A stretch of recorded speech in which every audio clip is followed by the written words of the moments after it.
Do you know kama mwanaume unaweza kosea msichana saa hii na hata kuambia ataiweka tu umfanyie tena akunyamazie, but sasa inafikanga mahali anakulipukia zote. Umeingia kwa nyumba unasikia umenizoea sana. Unakumbuka kitu ulifanya 2014 na ndio umeifanya leo? Ulifanya hivi, uliweka msichana mwingine status ukaniblock nisione. You not knowing Mary ni rafiki yangu akanionyesha. Did I talk? I did not talk because of our relationship. The last day 2017 ilikuwa saa 3 ya usiku. Unakumbuka kitu ulifanya? Wewe na akili zako ukanidanganya ati unaenda kuona game ya Arsenal na Man U.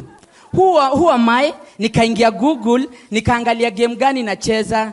Kwanza nikaona game inacheza ni ya cricket na iko Indonesia. Did I talk?